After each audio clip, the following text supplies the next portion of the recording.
qual o seu perfil? Você é compulsivo? Você acorda no meio da noite para comer? Você tem uma compulsão por doce e carboidratos? Seu problema é mais de padaria? Ou é um paladar infantil? Ou você come muita refeição? Você come muito e repete o prato? Tem gente que salta a refeição, fala, tem dia que eu nem almoço, tem dia que eu nem janto. Esse paciente é um perfil.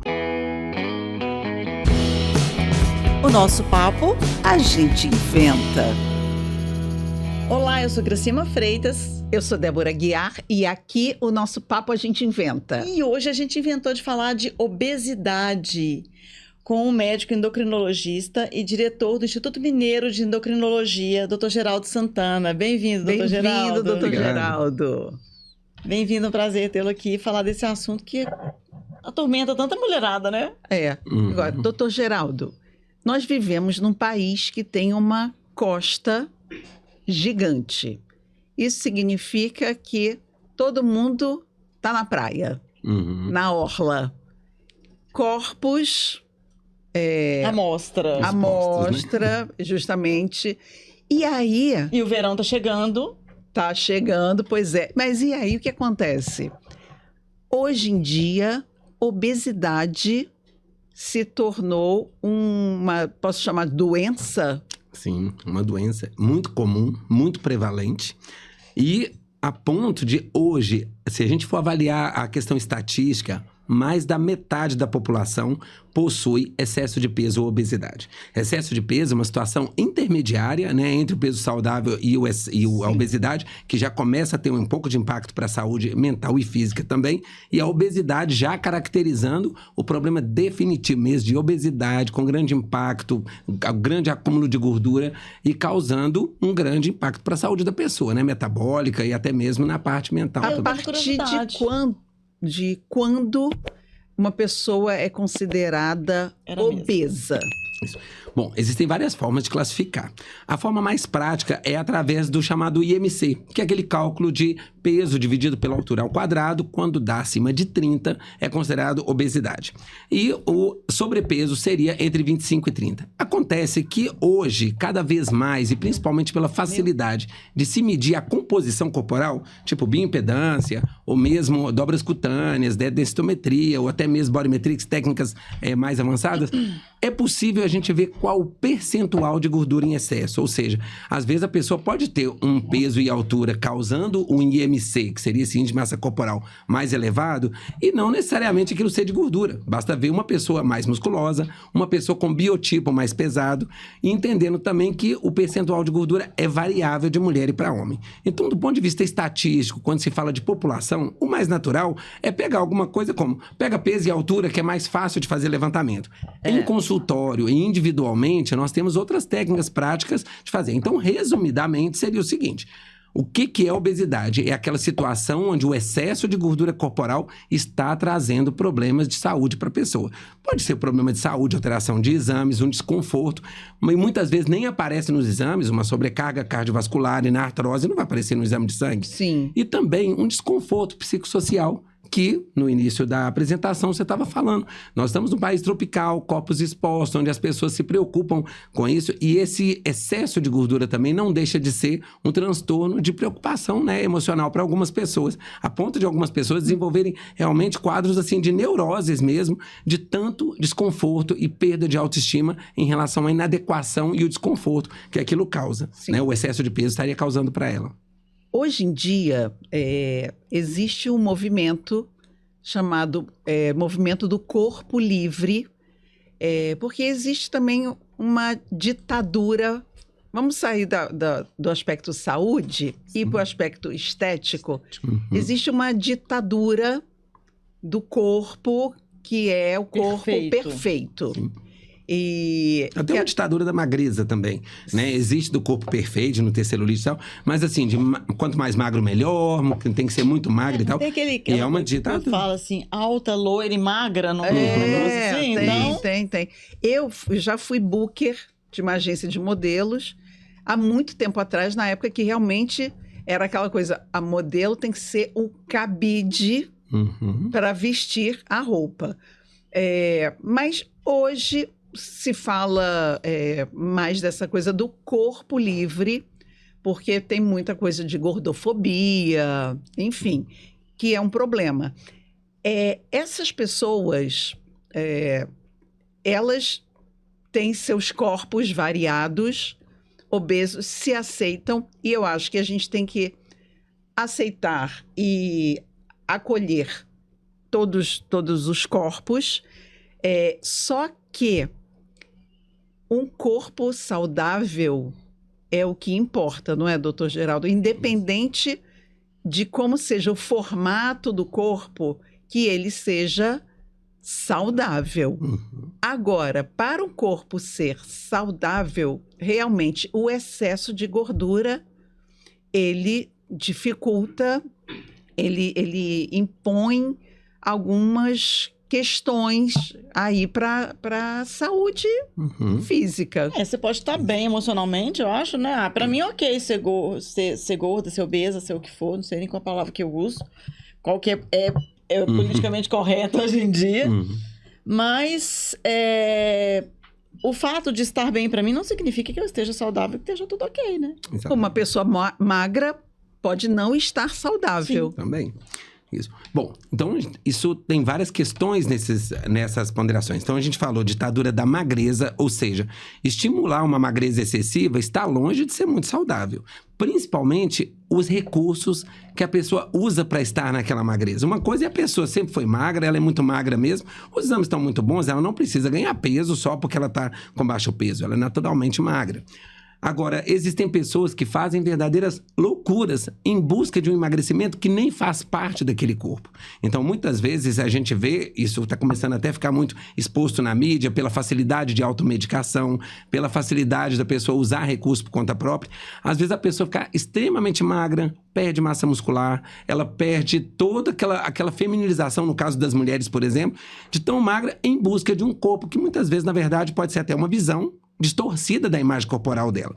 Então, essa ditadura da magreza pode muitas vezes levar a uma preocupação exagerada com o corpo. Isso não tem nada a ver com excesso de peso, com obesidade, com os grandes problemas que a obesidade traz. Por outro lado, existe também essa questão da gordofobia. De fato, respeitar as pessoas que têm uma doença, e a obesidade é uma doença com potencial de causar outras doenças, que ela é mais séria. Ela por si só já é uma doença. Tanto que ela é tratada com medicamentos e às vezes até com cirurgia. Além de ser uma doença, ela pode contribuir para o desenvolvimento e a piora de outras doenças, como diabetes, hipertensão, artrose, vários tipos de câncer, né? A gente sabe, câncer de mama, câncer de colo, câncer de intestino, todos eles estão claramente aumentados na presença da obesidade. E com todas essas alterações que são decorrentes, até mesmo doenças mentais. Os quadros de depressão são mais frequentes em pessoas obesas. Bom, então, diante disso, existe ali uma faixa então, de peso, evitando o excesso, né, a ditadura da magreza, e, por outro lado, também evitar-se também a glamorização da obesidade, achar que aquilo é lindo e tem que aceitar, porque aquilo pode ser representativo de uma doença. A pessoa merece todo o respeito, mas ela merece também toda a oportunidade e acesso a tratamentos de boa qualidade. Isso envolve os medicamentos mais modernos, seja acesso a uma cirurgia e seja acesso às orientações nutricionais e mudança do estilo de vida. Chegou naquele ponto onde se definiu qual que seria o peso, a faixa de peso ideal para ela, entendeu o que seria mais adequado. Hoje, por exemplo, não se fala tanto mais em IMC e peso ideal. A tendência hoje é se falar o seguinte: se a pessoa tem uma obesidade controlada, como ocorre, por exemplo, com diabetes.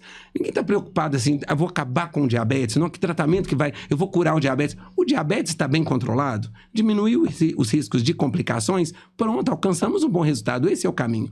A pessoa está com uma obesidade, se for calcular por altura ou mesmo por percentual de gordura, às vezes a meta pode ser irreal para ela, seria algo tão custoso. E se você pensar que determinado peso intermediário, a pessoa, por exemplo, tem 120 quilos, pela média seria 75 quilos talvez. Você fala, mas se ela chegou nos 80, tá bem, os exames normalizaram e ela se adaptou bem com aquilo, não só na questão de exames, mas também de autoestima. Então, talvez buscar aquela manutenção vai ser mais real do que ficar obstinadamente buscando um peso de 75 só porque o exame ou a bioimpedância mostrou que aquilo seria expectativa. Então, hoje em dia se trabalha muito qual o peso máximo, o corpo tende a memorizar esse corpo máximo, e qual seria o peso de obesidade controlada, confortável, seguro e que pode ser mantido a longo prazo. peso que não pode ser sustentado realmente não vai ser real para aquela pessoa. Não é uma questão factível a longo prazo. Então, a questão não é nem só emagrecer, né? O desafio maior acho que é manter, né? Quando se fala de perder e manter, são duas realidades diferentes que existem estratégias diferentes. Né? Como às vezes a pessoa fala assim, emagrecer é fácil, manter que é difícil. É claro que o emagrecer, você está numa zona de sofrimento, quando você começa a emagrecer. Se você está sofrendo, você está disposta a fazer muito por aquele resultado, principalmente quando você sentou na frente do consultório do médico. Então, você agendou uma consulta, tomou a decisão, está desconfortável com aquela situação, por isso que você está ali. Então, o emagrecer, pela motivação inicial de sair daquela situação de desconforto, ela tem hora que é até realmente mais fácil. Por outro lado, a manutenção, você está numa situação, ela seria em tese mais fácil, mas você está numa zona de conforto. Todo mundo elogiando, as roupas entrando, você saindo mais, ou seja, incrementou sua vida social. E com esse aumento dessa oportunidade, baixou o nível de sofrimento, é mais fácil você ficar suscetível a uma recuperação de peso. Além de uma outra situação, tirando o fator psicossocial, que seria um fator metabólico, chamado adaptação metabólica. O nosso corpo, depois que você emagrece, ele entende que você atrofiou um tecido de reserva importante de energia que você tem. Então, o nosso corpo ele tem estratégias para tentar você recuperar esse peso, porque ele não tem como saber que aquilo foi uma dieta programada e desejada. Para ele, você está sendo atacado. Ele está sendo atacado. Não poderia ser, você está numa situação, como se estivesse na Etiópia, de risco, sem aporte de nutrientes, e você começou a emagrecer. Então, ele tem toda aquela estratégia para recuperar. Se você corta, ele tende a fechar aquele tecido, se você, aquele machucado. Se você desidrata, ele vai te dar mais sede para você buscar água e você se reidratar. E acontece isso, à medida que você vai emagrecendo, o corpo vai produzindo mais hormônios que vão aumentando a fome, diminuindo o metabolismo, diminui a saciedade para voltar àquele peso anterior. Ou seja, existe uma tendência a uma normalidade de peso. Tem pessoas que falam, durante 10 anos da minha vida, eu tive, por exemplo, 70 quilos. E depois que isso mudou, não é que a pessoa comeu tudo igualzinho, a gente não come igual todo dia. Mas você fala, tem dia que você viaja e vai para um resort, come mais, depois um all inclusive, um dia vai para uma oferta maior de comida como eventos, e o peso fica sempre o mesmo tanto, por causa desses mecanismos de equilíbrio. Comeu mais, depois ele ajusta. Quando, então, você tira uma pessoa de um determinado peso, né, mediante um tratamento, e coloca ela 20 quilos a menos, é importante entender que, nessa época, o tratamento ele deve ser mantido. E muitas pessoas tendem a parar com o tratamento. Fala, não, agora cheguei no peso ideal, agora tá bom, agora eu vou sozinho e tal. Nessa hora, ele esquece que não vai depender somente da força de vontade dele, mas também de neutralizar essas forças contrárias que vão vir tentar ajudá-lo a recuperar esse peso. Só que nós não queremos. Então, muitas vezes, seja um tratamento medicamentoso, seja um tratamento dietético, seja exercício físico, chegou no peso ideal, no mínimo 6 meses, às vezes, até muitas vezes mais de 1 ano, ou de forma intermitente, é importante manter esse tratamento. Afinal, a obesidade é uma doença crônica, assim como diabetes, hipertensão. Ninguém acha razoável você ter uma hipertensão, o cardiologista passa um remédio. Agora minha pressão chegou ao normal. Medi hoje, estava 12/8. Graças a Deus, vou parar de tomar o antihipertensivo. Mas aí a pressão vai subir. Ela não fica ali, né, estacionada. Até porque não é uma doença crônica. Só que existe uma resistência das pessoas acharem que a obesidade não é uma doença crônica, que o problema é só porque ela ficou fora realmente, desconectada dos cuidados da alimentação. E quando chega no peso ideal, para completamente. E pacientes em automedicação, mais propensos a isso, porque falam, nós não devia nem estar tomando esse remédio, estou tomando por conta própria, e agora que eu cheguei no peso ideal, eu vou parar. Às vezes até em consultório. Doutor, esse remédio é mais caro, né? Essa nova geração de medicamentos, né? Eles têm geralmente valor mais elevado, né? Tem uma tecnologia agregada muito grande. E aí fala, doutor, tudo bem, mas quantos meses que eu vou ter que usar? Posso usar só no início para ajudar nesse início, nessa fase inicial? E a tendência seria quase o contrário. Fala, talvez na fase inicial, como você está muito motivada, talvez você nem precisaria dele. Na verdade, nós vamos começar com ele para já ajudar a neutralizar aquela adaptação metabólica que nós explicamos. Se o corpo vai tentar recuperar isso, esse medicamento vai ajudar a isso não ocorrer. Nós estamos lidando com uma doença. Assim como no caso da pressão, o organismo quer aumentar a pressão, a gente usa medicamentos que abaixa para não aumentar o risco cardiovascular. Então, no caso da obesidade, isso passa a ser mais importante ainda. Então, manter. Se você usar as estratégias que você usou para emagrecer, Claro que manter vai ser muito mais fácil. Eu precisava de uma dose de X miligramas para emagrecer, provavelmente metade dessa dose vai ser suficiente para eu manter. E claro que em algum momento eu posso suspender, voltar com essa medicação futuramente. E alguns pacientes, casos especiais com grande mudança de estilo de vida, às vezes a pessoa pode até ficar sem a medicação a longo prazo. O senhor falou aí de medicação, de automedicação. Durante muito tempo eu ouvi das pessoas em geral que medicação não era o ideal para emagrecimento. Que a gente tinha que evitar tomar remédio para emagrecer. Quando que essa medicação é indicada? E hoje a gente sabe que tem medicamentos menos agressivos do que os que eram usados.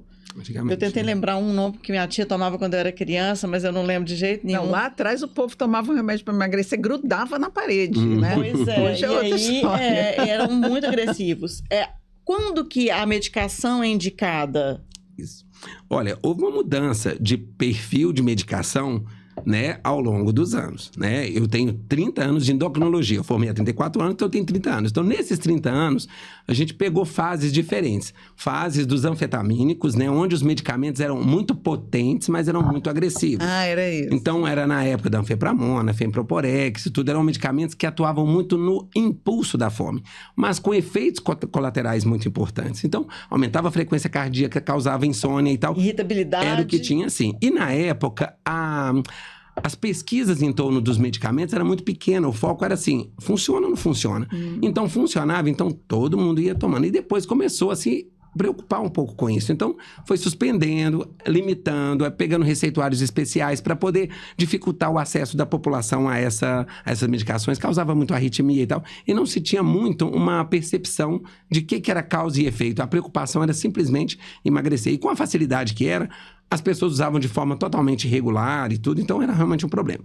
Teve uma segunda fase onde, diante dos problemas desses medicamentos, foram restringindo o acesso, restringindo a venda, a ponto de ficar uma quantidade muito pequena de medicamento, vamos dizer mais ou menos uns 10, 15 anos atrás.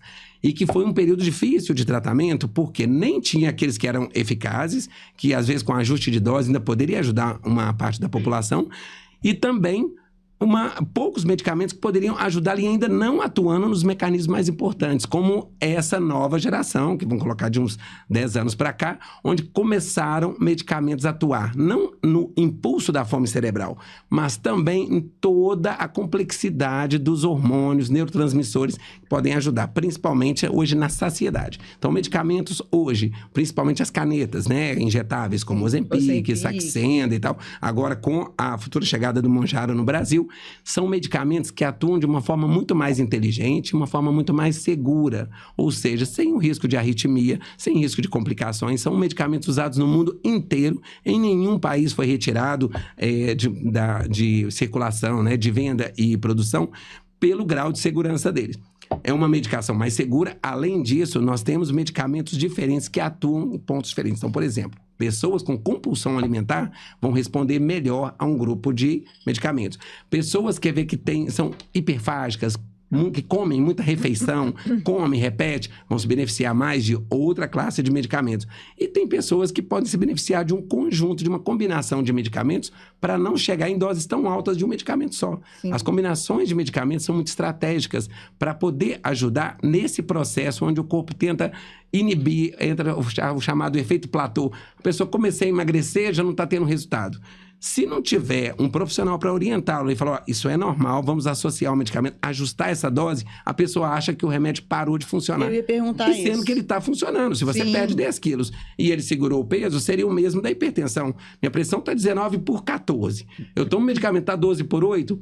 Ele não tem que ir abaixando até a pressão chegar a zero. Ele chegou numa pressão boa, estabilizou. Às vezes, aquele peso pode ser um peso adequado para aquele momento. E é só uma questão de esperar um pouco mais. E eu acho importante frisar a questão de não se automedicar, exatamente por isso que o senhor está falando. O brasileiro adora, né? O Ozempic é lindo para um, mas pode não ser para o outro. Então, assim, tá muito na moda. As pessoas vão e tomam remédio da amiga, porque a amiga emagreceu, ela acha bonito, vai lá e toma também. Na automedicação se perdem vários parâmetros, né, de controle de saúde. O primeiro deles já salta uma oportunidade importante que todo atendimento profissional vai ter, que vai ser aquele check-up, os exames, a avaliação clínica, com grande oportunidade de detectar um colesterol alto, uma glicose alta, uma alteração de tireoide, um ácido úrico alterado, que pode aparecer, às vezes, até uma hipertensão. Então, quando salta, eu vi a amiga usando, eu vi a dose que ela contou ali, eu vou aplicar também, né? Quando não é a amiga que fala, toma, não faz mal nenhum, não. É bem E assim. tem isso, com uma coragem que às vezes a gente fica, né? A gente, com toda a experiência que a gente tem, a gente fala, qual a medicação, toma meu WhatsApp, qualquer dúvida me liga que eu te oriento e tal. Eu tenho uma amiga que a prima dela comprou, tava tomando umas vitaminas que o médico receitou e a prima parou, ela falou assim, o que é isso? Uma vitamina que o médico... então me dá aí que eu vou tomar. Levou pra casa, tomou a vitamina. Pra que serve? Não sei não, mas ela tava às usando. vezes aquela vitamina que estava baixa num paciente pode estar até alta na outra. Então, essa é a primeira situação de perda da automedicação. Porque não vamos entrar aqui no óbvio, porque todo mundo entende que se a pessoa não é médica, ficar se automedicando, ela, na verdade, já está tirando... tem mania, né? Tem. Eu não sei se eu sou brasileiro, não, mas no nosso meio é muito comum. Isso tem muito a ver com acesso à medicação. Alguns medicamentos são de venda livre. Então, e muitas vezes pode ser dificuldade de acesso mesmo, né? Até não tem um profissional de confiança, enfim. Mas o que a gente sabe é o que a pessoa perde com isso. Primeiro, essa oportunidade... Na consulta do coleguinha, exato, né? Por exemplo, mas ela não foi avaliada, ela não fez os exames, ela não fez aquela pesquisa. Em segundo ponto, seria a escolha personalizada da medicação. Ou seja, qual o seu perfil? Você é compulsivo? Você acorda no meio da noite para comer? Você tem uma compulsão por doce e carboidratos? Seu problema é mais de padaria? Ou é um paladar infantil? Ou você come muita refeição? Você come muito e repete o prato? Tem gente que salta a refeição, fala, tem dia que eu nem almoço, tem dia que eu nem janto. Esse paciente é um perfil. A outra chega, não, meu negócio, prato de 600, 700 gramas, no comida aquilo, e eu como mesmo, e depois ainda como, ainda passo no caixa e pego mais uma coisa. É claro que são perfis diferentes, podem requerer medicamentos diferentes. E um outro ponto que é o ajuste, a progressão. É muito comum em cada consulta o paciente ou trocar um medicamento, ou a gente ajustar uma das doses, ou acrescentar uma nova medicação, ou associar uma outra estratégia. Então, ou seja, se não houver uma progressão, o corpo acostuma. E também nós geralmente não começamos com a dose plena, porque se eu não reservar a dose plena para momentos mais estratégicos do tratamento, eu posso já iniciar com uma dose alta, mesmo que ela tolere bem. E na maioria das vezes, uma dose muito alta de início pode causar uma intolerância, né? Hoje em dia, muitos medicamentos causam ou enjoo, ou insônia, ou às vezes pode dar dificuldade de comportamento, agitação. Então, doses progressivas para cada perfil de paciente. E por último, que seria o ponto da manutenção. Chegou no peso ideal, ou por conta própria, a automedicação, cheguei no peso ideal, e agora, como comportar? Né? Qual dose que eu vou usar? Como é que eu diminuo isso? É seguro isso a longo prazo para mim? Quais exames que estavam alterados que melhoraram? Ou qual que agora realmente vão requerer um tipo de cuidado especial? Ao longo dessa minha redução de alimentação, porque eu estou comendo menos, usando essa medicação, será que meus nutrientes, vitaminas, minerais, seja ferro, zinco, vitamina B12, vitamina D, eles estão dentro da faixa normal? Porque pode ser que comendo menos, eu reduzindo esse aporte, posso ter carência de algum nutriente que vai ser importante ser reposto também. E depois o acompanhamento a longo prazo, 1 vez por ano, 2 vezes por ano também, para acompanhamento periódico. Então, ou seja, são muitas perdas na automedicação. Pode funcionar para o emagrecimento, para a perda de peso? Sim. Essa perda de peso é a mais adequada? Todos vamos colocar as variáveis que estão em torno da obesidade foram analisadas? Com certeza, não. Então, a gente sabe a importância, o quanto que é valioso para o paciente entrar num processo de autoconhecimento. Então, às vezes, descobre doença que não tinha, aprende alimentações que não tinha, aprende a comer de uma forma mais adequada, fazer escolhas mais adequadas, olha, gente, né? Um autoconhecimento e poderia piorar, exatamente. Né? Agora, doutor Geraldo, a gente está falando de obesidade, mas também tem um grupo que é fortíssimo, que é a turma que tem um sobrepeso, mas que não exatamente é obesa, mas está ali no caminho. E eu digo assim, de cadeira, digamos assim, né? Assim que passou, quer dizer, assim passou, durante a pandemia, eu entrei na menopausa, então tinha a coisa da pandemia, que você, vem hambúrguer, vem a pizza, manda trazer. Não faz exercício, né? Tava todo mundo isolado em casa. Enfim, piscou o olho, 18 quilos a mais. Eu achei que ali tinha acabado. Eu falei, gente, agora só na faca mesmo. Mas, enfim, depois de um tempo, eu fui uma médica, numa nutróloga, endocrinologista também, me pediu todos os exames, como o senhor diz, o senhor não, você, você diz, uma avaliação individual, né? Tive que suplementar muita coisa. Em seguida, fui para uma nutricionista. Então, assim, eu percebi que um acompanhamento multidisciplinar era importante, uma, né, vai complementando a outra. E eu eliminei 17 quilos. E voltando à coisa da automedicação, na verdade, um exemplo que você deu, eu não me automediquei, né? Eu tinha ali um acompanhamento, mas, por exemplo, eu estava com déficit de vitamina B12 e depois, no meu segundo exame, a vitamina já tinha pulado lá para cima. Também já era ruim. Então, assim, elimina esse suplemento de B12. Mas, assim, tendo um acompanhamento, eu fui me redescobrindo, né? Voltei ao que era. Então, assim, a importância desses profissionais e também numa pessoa... não era uma pessoa obesa, mas estava me encaminhando para. Então, assim, a coisa do sobrepeso também a gente tem que estar super atento. Exatamente. Nesse ponto, é interessante incluir algumas variáveis que seria o principal. Linha de tendência de peso e risco para a saúde. Se você pegar uma pessoa de 100 quilos, que ela estava com 100, passa um tempo, está com 95, 94, ela, em tese, está melhor do que a pessoa que está com 70, passou do nada 75, depois 79, fala, mas o outro está com mais peso. Mas a linha de tendência, para que direção que você está indo? Isso faz toda a diferença, o que, inclusive, nos faz pensar mais em estratégias de controle de peso ou não. Às vezes, uma pessoa pode não estar necessariamente na obesidade, ou às vezes nem no sobrepeso, mas ela fala, meu peso sempre foi 60, 62, 60, 62, do nada 64, agora passou 68.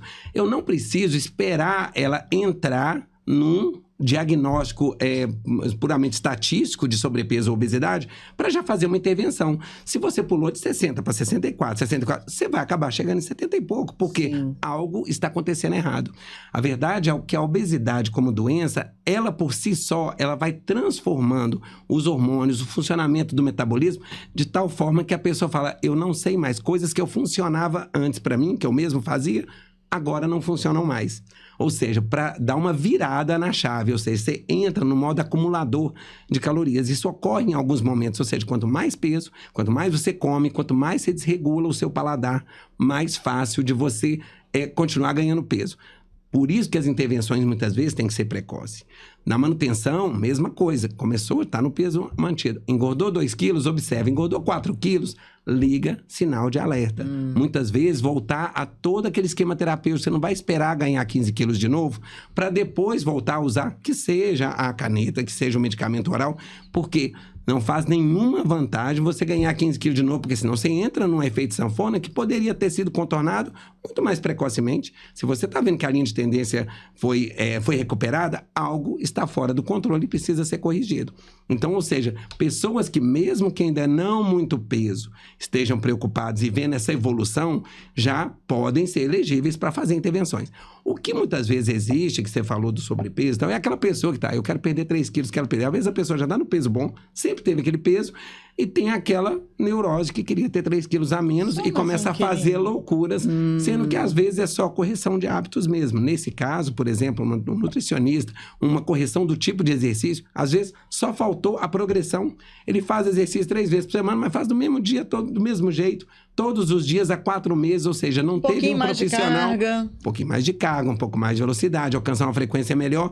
Então isso, e a pessoa, já que você vai para academia e vai ficar 1 hora lá, então faça a progressão e tenha o melhor resultado daquilo. Já que você vai num restaurante, você vai alimentar, que faça as melhores escolhas. Às vezes a alimentação totalmente, a pessoa às vezes nem bate a meta proteica mínima. Então ela tá lá, eu estou comendo um pouquinho, muito carboidrato, muita gordura, a proteína abaixo do ideal, a massa muscular também não evolui. Isso quando também não ocorre o quê? Uma deficiência hormonal, isso acontece mais em homens. Uma deficiência hormonal, por exemplo, a pessoa treina muito, alimenta, suplementa e não vê o resultado. Quando vai avaliar, existe uma deficiência androgênica ali, né, da produção de testosterona, que impede ele de evoluir. Então, se a obesidade é uma doença multifatorial, tem vários fatores que podem causá-la, o tratamento também, certamente, vai ser não só multidisciplinar, mas multifatorial. Observar todos esses aspectos para poder ajudar, porque senão fica todo mundo batendo só. Remédio para diminuir o apetite, que pode ter, inclusive, repercussão com redução da massa muscular O dele, sucesso do tratamento vai depender, então, de uma mudança geral de hábitos. De hábitos e de estratégias, né? A gente costuma dizer porque o hábito, ele acaba sendo consequência também dos tratamentos. Então, a gente tem que entender. Então, vamos colocar um exemplo mais extremo, bariátrica.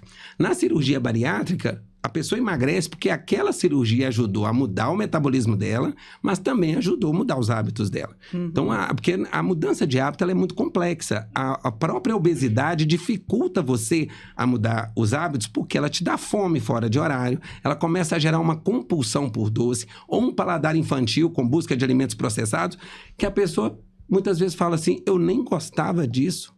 Eu comecei agora com mania de, sei lá, comer, passar Nutella no pão, coisa que eu nem tinha hábito de fazer. E aí a pessoa, será que eu estou piorando? Eu tenho pouca força de vontade? Pelo contrário, você vê aquela pessoa sentada cheia de vontade de emagrecer. Mas ela nota que algo aconteceu. E para nós não é nenhuma surpresa. Tanto não é surpresa que os medicamentos ajudam a reverter isso, que uma cirurgia pode reverter isso. Então, era realmente uma doença. Se fosse só uma questão de hábito, não ia resolver. Uma pessoa preguiçosa que não quer levantar da cama, qual medicamento que vai ajudá-la nesse sentido? Aí sim vai ser uma mudança de hábito. Mas a obesidade, ela causa essa alteração. Tanto que uma frase muito comum que diz, a pessoa não é que ela come muito e por isso ela fica obesa. Na verdade, por ser obesa, por ter essa, é que ela acaba comendo muito. Então nós temos que reverter todo aquele mecanismo da obesidade, aí ela acaba naturalmente a comer melhor. Ainda mais se ela estiver bem orientada. Né? Eu tinha uma amiga lá na época de adolescência que ela era gorda e ela vivia comendo cenoura crua, enfim, alimentos que não engordavam. E ela já estava ali no desespero, porque ela falou, gente, eu não emagreço. Vivia de dieta e não emagrecia. Claro, de lá para cá, muita coisa já mudou, muitos conceitos, né? Muito estudo. Eu, nesse meu processo, que foi até rápido, durou 3 meses e meio, mais ou menos, tanto na academia quanto na consulta com a nutricionista, a cada mês era mudado o plano. O plano de atividade física e o plano alimentar. Ela falou assim, vamos usar a estratégia tal, vamos ter que dar uma chacoalhada nesse metabolismo. Muito por conta de menopausa, né, também. E aí eu percebi isso, essa coisa dessa mudança. A estratégia é fundamental e uma estratégia só pode ser feita por um profissional. Sim, a mudança da estratégia ela tem chance de ser mais bem sucedida com um profissional. Hoje todo mundo tem acesso à informação. Então, ou seja, se a pessoa entender qual pessoa que hoje, ó, pelo menos a maioria das pessoas sabe, comer menos, fechar a boca e caminhar mais, por exemplo, exercitar mais. Em tese, essas coisas se apoiam nisso mesmo. Hoje, criar um déficit calórico é a estratégia, o que está por trás da estratégia de toda alimentação, toda dieta para emagrecer. Com os cuidados de manter um nível mínimo de fibra, mantendo uma meta proteica mínima para não perder massa muscular e tudo. Doutora, e respeitando os paladares, sabe, né? O que seria déficit calórico? Exato, porque déficit calórico, tem gente que está assistindo e que não exato. sabe. E o que é o déficit calórico? Comer menos do que você precisa. Uma coisa tão óbvia que aí você fala, fulano de tal emagreceu porque não está comendo. Fulano de tal engordou porque passou a comer muito mais. Só que você só vai reverter o emagrecimento se você criar um déficit calórico, ou seja, comer menos do que você precisa ao longo do dia. Só que para esse déficit calórico, existe uma infinidade de estratégias. Pode ser jejum intermitente, pode ser uma dieta balanceada, dieta do Mediterrâneo, pode a pessoa usar, por exemplo, até dietas líquidas, tipo esses shakes, que são... Tudo isso pode gerar um déficit. Pode ir para um spa, pode, também com alimentações controladas. E também poderia alcançar esse déficit calórico também aumentando a taxa de exercícios. Então, se a pessoa começar a exercitar mais, ela vai gastar mais, comendo o mesmo tanto, vai emagrecer. Porém, para alcançar essa mudança, as estratégias têm que ser certas. Vamos pegar, por exemplo, uma pessoa que esteja com 30 quilos de excesso. Essa pessoa com 30 quilos de excesso é adequado para ela começar a aumentar exercício físico? Muitas vezes não. Às vezes, o exercício, a gente adia para depois que tem uma perda de 10%, 15%. A pessoa já está acima do peso, já está com um quadro de artrose, com dificuldade ali, todas as articulações sobrecarregadas. A coluna já mudou o formato por causa do abdômen que aumentou. Aí fala, vou começar o exercício que eu vi na televisão, que aumentar o exercício contribui para o déficit calórico. Ele vai piorar, vai inflamar, vai precisar depois de anti-inflamatório corticoide, que vai agravar o problema. Não criar nenhuma lesão ainda. Sim, vai causar lesão, porque muitas vezes a pessoa começa a caminhar contra a própria, ou seja, no seu caso, ainda não é o momento de fazer o exercício. Você vai controlar a alimentação, até porque essas pessoas geralmente não são muito ativas, se ela está com 30 quilos acima. Então, você não está preparada, não é a hora de fazer o exercício. À medida que você vai emagrecendo, você vai ficando, a própria pessoa começa até a desejar, ela começa a dizer, será que eu já posso? Iniciar uma caminhada, eu tô com a autoestima mais elevada, eu tô começando a gostar mais de mim. Ver os resultados dá um ânimo, motivação. Né? Aí você vê que o estilo disposta. De vida, aí a gente fala, então vai depender mudança de hábitos. Essas mudanças de hábitos às vezes vão ocorrendo e passam a ser até desejadas pelo paciente. Principalmente se ele tiver com um bom controle, não está tanto em sofrimento para fazer aquela dieta, por exemplo. Então, ou seja, opta-se por estratégias de déficit calórico que combinem com o perfil do paciente. Tem pessoas, por exemplo, que às vezes falam, já está comendo tudo certinho, a alimentação dele não é muito exagerada, mas se dedicou excessivamente ao trabalho, aos filhos, aquela jornada tripla e tal. Às vezes a introdução do exercício físico já vai ser muito útil para prevenir aquela evolução daquele peso. Então, são situações totalmente diferentes. Então, é claro que uma estratégia não vai funcionar para um tão bem quanto para outro. Então, se as escolhas forem adequadas, e às vezes até a pessoa pode dar sorte de fazer a escolha certa, mas essa sorte aumenta quando você está com um profissional que mexe com isso todo dia, né? Com certeza. Eu já vi gente ficar num mau humor insuportável, rosnar para todo mundo quando começa uma dieta. Existem casos, talvez os mais graves, não sei, aqui é uma pergunta completamente leiga de quem nunca passou por isso, em que é preciso cuidar também do emocional, de um antidepressivo, de sei lá que tipo de remédio para essa questão que seria talvez neurológica, emocional, psicológica, sei lá. Sim. Então, você está falando de uma pessoa que vai iniciar o tratamento e ela começa a ter alterações de humor. Existe isso? Demais. Primeira coisa, você pensa. Uma pessoa que para de fumar, não é compreensível que ela vai ficar meio nervosa? Uma pessoa que tinha um problema de alcoolismo... Era um prazer, né, que está sendo tirado. Ela estava numa situação confortável. Ela não chegou naquela situação à toa. Ela tem um nível de conforto e prazer naquela situação. Na hora que você tira aquilo, você tem que colocar o foco muito grande no seu objetivo. Se você ficar pensando só no que você tirou, de fato, é muito difícil mesmo. Daí a importância de, muitas vezes, de medicamentos que aumentam. Se você come muito, é porque você tem muita fome. Às vezes nem tinha tanto, mas de tanto comer, a fome foi desregulando, a saciedade foi diminuindo. Aí se você simplesmente tira essa medicação e não controla esse apetite, ela vai ficar numa situação de fome. E todo mundo sabe o quanto que a fome gera uma situação de desconforto. Para muitas pessoas, a sensação de fome é uma das mais angustiantes, né? Se a gente pensar que é uma coisa muito primitiva, você está com fome e tal. Então, esse já seria básica, um outro ponto. Né? Além de tirar aquele momento de prazer dela, que era a hora que ela gostava de comer alguma coisa. Combinar, comer é bom demais, né? Sim, e na verdade, para todo mundo, inclusive para quem tem peso ideal, imagina para quem come demais, quem come de forma compulsiva. Então, ou seja, se ela não tiver com um foco muito claro, e hoje os processos psicoterapêuticos trabalham muito nisso, qual o objetivo, o que você deseja, quais os seus benefícios que você quer para emagrecer? É estar bem na festa do casamento do seu filho, ou é ir para a praia, ou é você se sentir melhor com seu marido, seja o que for. Tem que focar nisso, porque se você só pensar no dia a dia, você vai ter uma sensação de sofrimento, sofrimento, sofrimento. Passou 5 dias de sofrimento, aí você vai lá subir na balança, não perdeu só meio quilo só, mas o que é isso? Eu preciso perder 30. O certo é lá na frente, eu estou no caminho certo. E grande parte do trabalho profissional ajuda nisso. Ela saber o seguinte, não, eu estou tranquilo, tem alguém cuidando de mim, essa foi a melhor estratégia, é o meu médico, o meu nutricionista de confiança. Então, essa situação, ela pode ser abrandada não necessariamente com antidepressivo, mas uma forma de amenizar a situação que causa aquilo. No caso de muitos pacientes, é a fome mesmo. Então, ou seja, para outros, é a compulsão, é o prazer, vamos dizer, em neurotransmissores cerebrais. Então, aquele prazer, aquele doping que ela tinha com aquilo, pode ser neutralizado também com os medicamentos. Se eu uso um medicamento que diminui a vontade de comer doce, isso ocorreu porque ele está proporcionando um pouco daquele prazer que o doce daria. É a mesma estratégia que se usa, por exemplo, quando uma pessoa opta por parar de fumar. Você tem que tentar proporcionar a ele, através de medicamentos ou de reposição de nicotina, aquela situação que o cigarro te dá para essa situação intermediária. Então, para nós, aliviar isso é muito fácil, porque muitas pessoas interrompem o tratamento nessa fase inicial.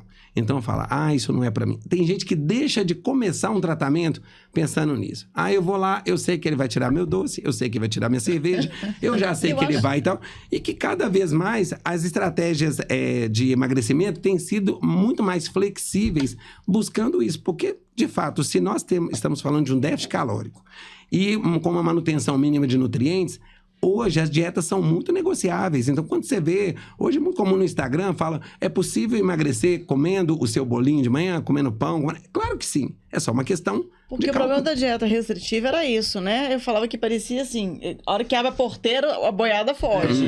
Então, a primeira muito oportunidade radicais que tinha, as né? quebras. Refeição livre, por exemplo. Isso são estratégias dos nutricionistas, né? A nossa equipe de nutricionistas lá trabalham cada vez mais com a proposta de refeição livre.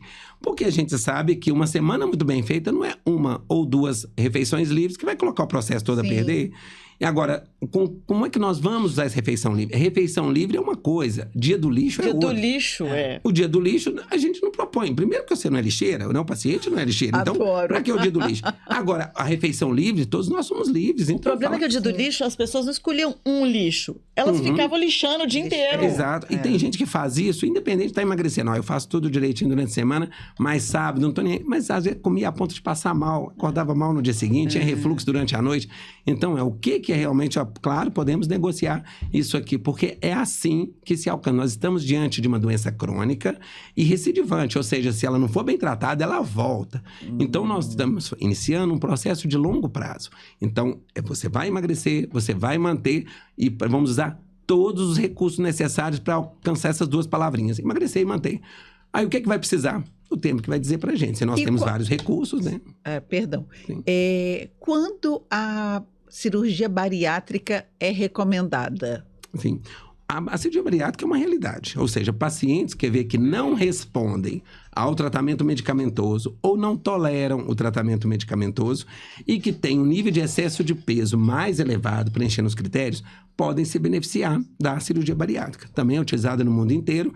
Existe muito preconceito contra a cirurgia bariátrica, né? Injustamente, de falar, você optou pelo caminho mais fácil. Não tem nada de mais fácil, nós estamos tratando uma doença também. Mesmo porque os casos que eu conheço, o pós-operatório foi tenso, né? Não é uma coisa que é um caminho mais fácil. E agora, o que ocorre na bariátrica é que ela mudou totalmente de cenário por dois fatores. Primeiro, quando ela chegou, o conhecimento não sabia, era 7 dias no hospital e no CTI. Só que também, quais eram os pacientes, os primeiros candidatos? 180 quilos, 190 quilos, que não estavam em tratamento nenhum.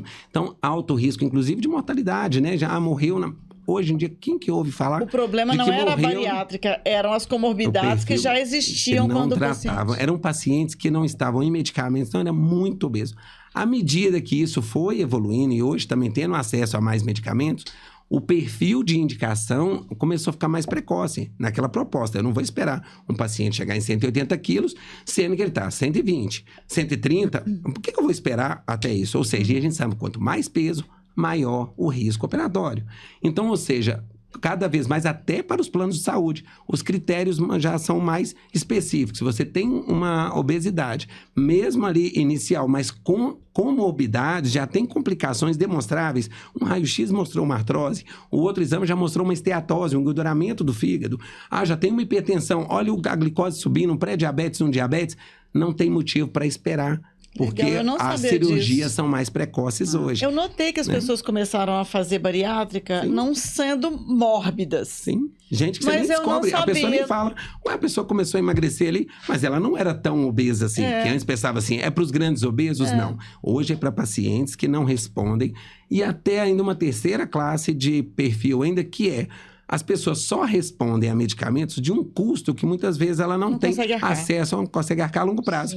Então a cirurgia bariátrica para esse paciente vai estar indicada porque ela está realmente num IMC elevado, acima de 35, com comorbidades, e que vai ser uma indicação de tratamento bem adaptável para ela. E a recuperação é uma coisa, a grande maioria dos pacientes opera num dia, vai embora para casa com 1 ou 2 dias. Recuperação tranquila, volta ao trabalho muito melhor. Essa é a busca hoje da medicina direcionada para a obesidade. Ela tem um caráter preventivo, não esperar complicar muito. E, sobretudo, com as novas medicações, porque ampliou-se muito esse leque também. O próprio conhecimento, a internet, a divulgação disso também, da mesma forma como leva muita informação errada, né? A gente vê muitos sites, pessoas nem são profissionais e ficam falando sobre obesidade e alimentação, mas também leva também permite o acesso a informações privilegiadas, medicamentos que estão em pesquisa, as pessoas já estão sabendo. A gente vê no consultório como que os pacientes hoje têm uma consciência muito mais positiva. Então, muitas vezes, em consultório, a gente vai filtrar aquilo, ó, isso é certo, isso nem tanto e tal, mas dá um direcionamento. Então, hoje, as pessoas têm uma consciência melhor de você ver que hoje aqui a gente não está nem falando necessariamente só de medicamento, qual medicamento mais potente, mais forte, que também é uma coisa muito importante sobre a questão da potência dos medicamentos, mas falando o quê? Da precocidade das intervenções. Nem é aquela neurose, ditadura da magreza, e também nem aquela situação, meu caso não tem jeito, depois de tantos anos não se emagrece mais, se eu for fazer um tratamento eu não vou porque eu sei que eu não vou largar determinado alimento, determinada bebida. Então, se hoje tem essa amplitude de intervenções, isso é de um grande otimismo, isso é um grande alento para quem está buscando sair dessa situação de excesso de peso desconfortável, com o objetivo de se sentir muito melhor. E o mais importante, sentir melhor a curto prazo. Não é só aquela questão, você vai viver mais 5 anos, se você emagrecer, lá no futuro você não vai desenvolver um diabetes. Não, a pessoa com 5 dias estou mais leve, daqui a 2 meses, olha, eu estou levantando da cadeira com 10 quilos a menos. Imagina você levantar da cadeira abraçado com 2 pacotes de arroz. Pensa, é muito diferente. Então, a pessoa nota que eu estou mais leve, eu estou mais tranquilo, eu estou menos irritado, estou mais paciente, estou com a autoestima mais elevada. Para subir uma escada, exato, eu já estou mais animado e tal, estou confiando mais em mim, estou mais confiante até para falar em público. Ou seja, grandes intervenções, grandes mudanças na vida dele decorrentes desse processo. Então, é a curto mexe prazo. Na autoestima, mexe em tudo, né? Mexe em tudo. Mexe em tudo. Mas... Mexe no casamento, mexe no relacionamento, né? Mexe na segurança disso. Até mesmo naquela questão da vaidade. A pessoa fala, eu nem compro roupa mais. Geraldo, eu tenho preguiça de ir no shopping. Lá, eu tenho que chegar lá, tenho que comprar a roupa que cabe em mim, já não é aquela que eu gostei. E a pessoa depois volta, eu cheguei lá, até achei que a roupa não cabia, não é que coube.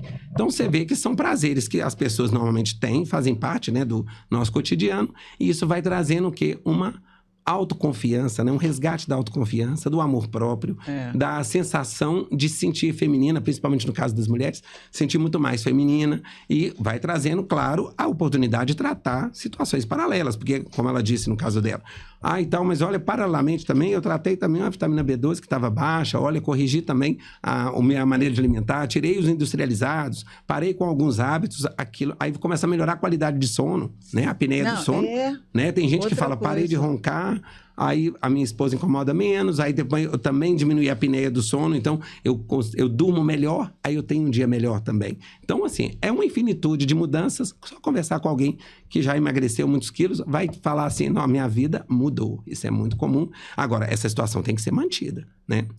Que é bem interessante porque a sanfona, se a pessoa não dá sequência no tratamento, ela vai ficar sempre naquela nostalgia, não fiquei tão bem naquela época e depois engordei tudo de novo.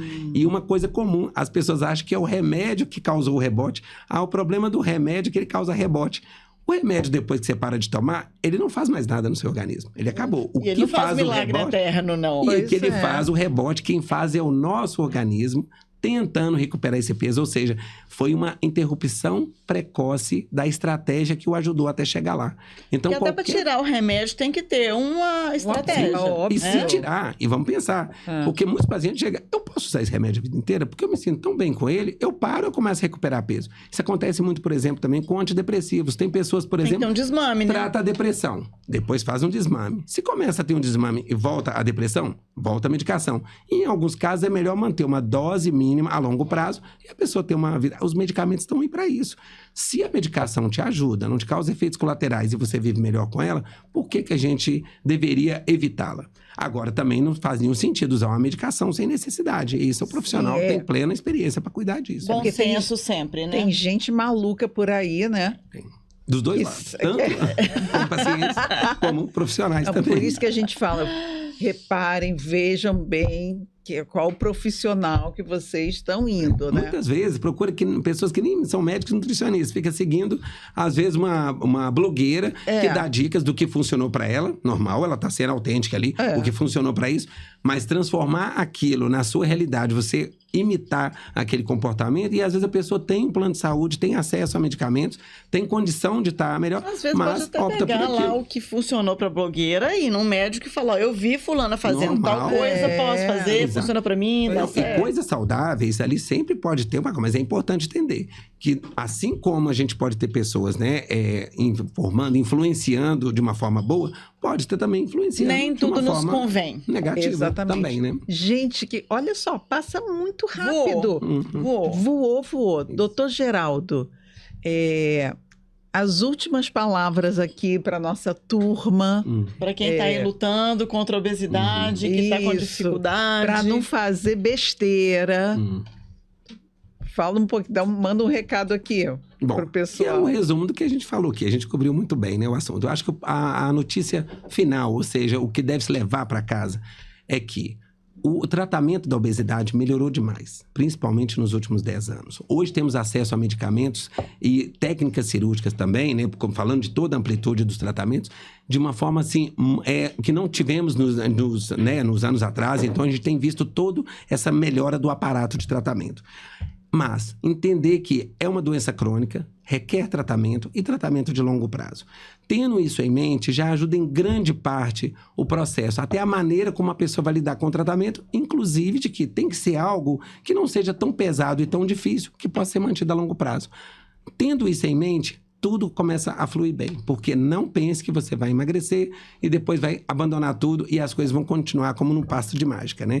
Mas basta conversar com alguém que perdeu e manteve, vai ser um grande inspirador na sua decisão, nas suas escolhas, né? E o que você vai levar dali pra frente. Eu tô feliz da vida e saudável. Então, já temos E eu tô lá na turma do que é assim, uns 2 quilinhos já tava bom. Mas é bom, é melhor quando tá lutando com 2 quilinhos do que quando tá com 10, depois virar 12, né? 18. A fase da menopausa aí é só a reposição hormonal já ajuda a perder alguma coisa. Eles perdem, não sabem nem como, né?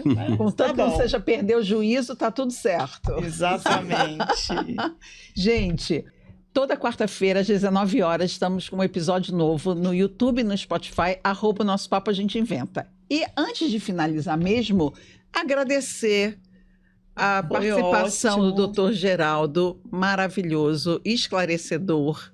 Muito, muito obrigada por estar aqui com a gente. Tirou todas essas dúvidas, esses receios que a gente tinha com relação à medicação e tantas outras coisas. Agradeço muito a vocês a oportunidade, o convite. Estou sempre à disposição. Ei, que maravilha!